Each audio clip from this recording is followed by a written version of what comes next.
The richest players on Earth just left behind a breadcrumb trail, and if you can read it, you'll see the reset isn't coming. It's already underway. It outlines a sequence of capital flows that reveal how the wealthiest players on Earth are repositioning themselves for a financial reset most people don't even realize has begun. It doesn't show roads or borders. It shows exits out of the old system and into something entirely new. And here's the part no one's talking about. It's not just about where the money is going. It's about how it's being moved, what rails it's riding on, and which jurisdictions are quietly being fortified to receive it. The elite never wait for disaster. They move first, while everyone else is still watching the news. And that movement is already underway. Across the last 6 months, a series of ultra-high net worth clients, institutional entities, and multinational family offices have begun rerouting assets out of legacy financial systems. But they're not simply cashing out. They're reorganizing, shifting into custody structures and cross-border corridors that are immune to traditional freezes, controls, or surveillance. The map traces 3 key stages of migration. Stage 1 is the domestic pivot, reallocating from traditional U.S.-based brokerage accounts and trust structures into flexible, multi-jurisdictional entities. This means moving from legacy custodian banks into digital-first custodians with interoperability.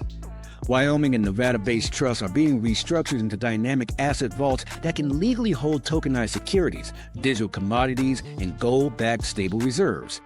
Stage 2 is the offshoring, but not the old kind. This isn't about hiding funds in the Cayman Islands for tax purposes.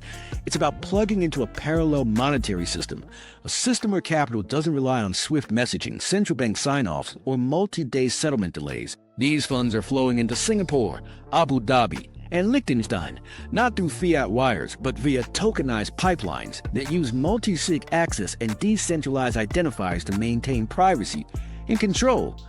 Stage 3 is deployment. And this is where the playbook gets advanced. Rather than holding static positions, elite capital is now being staked, not speculatively, but strategically. Imagine tokenized gold locked into smart contracts that generate yield. Imagine infrastructure projects in Southeast Asia backed by institutional stablecoins collateralized by off-ledger commodities. Imagine regulated digital settlement infrastructure bridges that let money move instantly between continents, with no currency conversion required. This isn't theoretical. It's live. The leaked map shows one specific corridor that's being heavily trafficked, from New York custody to the Singapore asset vaults, to into Abu Dhabi sovereign gold contracts, to loop back through Ripple net corridors into Latin America for redevelopment finance. None of that touches Swift. None of it appears on Bloomberg terminals. And none of it is accessible unless you've already been onboarded into these systems. That's the quiet part. The map isn't just a layout of money flows, it's a filtration system. Every capital movement is a doorway, and every doorway has a lock.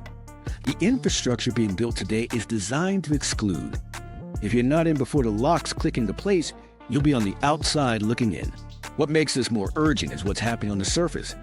Governments are accelerating regulated digital settlement infrastructure pilots, while retail banks are being squeezed. Swift is losing dominance as ISO 20022 aligned payment systems go live across the globe. The U.S. debt trajectory is unsustainable, but instead of fixing it, policy is shifting toward capital controls and yield suppression. And yet elite capital is flowing with total freedom. They aren't waiting for permission. They're already transacting inside the next system, and no one's stopping them because the architecture doesn't care about borders. It only cares about access. There are validator nodes already installed in Uruguay, cold storage vaults being built in the UAE, and smart contract hubs spinning up in regions most investors can't even point to on a map. These aren't experiments. They're continuity mechanisms, because when the current system buckles under its own weight, whether through inflation, debt default, or geopolitical fracture, the new one will already be operational. The elites won't miss a beat. And here's the most brutal truth of all. The systems being built today are meant to survive without you. They don't require public adoption. They don't need retail inflows. They're not waiting for government approval. They're being designed as self-contained ecosystems, programmable, permissioned, and precise. The map doesn't show opportunity. It shows insulation. It shows where the wealth is going not to grow, but to survive. And once that survival layer is fully sealed, the public won't even know it exists. The lights will still be on. Banks will still be open.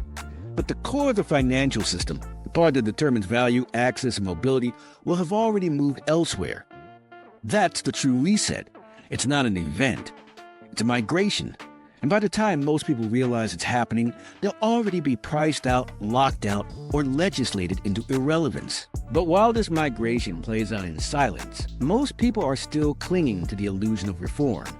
They believe the current system can be saved, that debt ceilings will be raised, that inflation will subside, that the dollar will rebound. They don't realize the restructuring has already begun, not on paper, but in architecture. Because this isn't about predicting collapse. It's about pre-positioning before control tightens.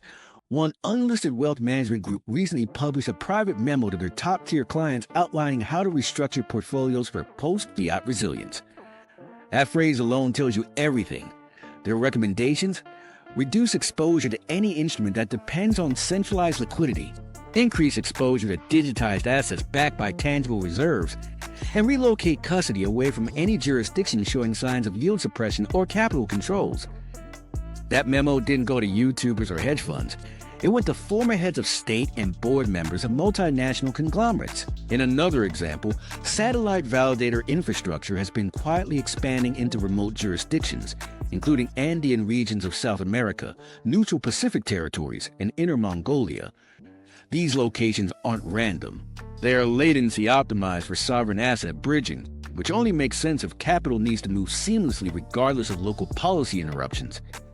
Even Ripple's legal restructuring hints at what's coming. Several of their enterprise-level contracts are now being framed under continuity clause agreements, ensuring that if a jurisdictional crackdown occurs, asset flows can immediately reroute through parallel corridors in compliant regions, all without interrupting service. This isn't just forward planning, it's survival engineering. And if you're wondering why the public isn't seeing any of this, the answer is simple. The system is designed to make sure they don't. The public internet, financial news, and investment dashboards are all operating within a delayed reflection of real capital behavior. By the time a trend becomes visible, the elite phase of migration is already over. That's why the map matters, because it doesn't just show geography. It shows sequencing, timing, intent, and the final move on that map hasn't happened yet, but it's coming. Subscribe to Wealth Signal now, because this isn't just about money. It's about sovereignty, and only those who move before the reset will still have a seat at the table after it.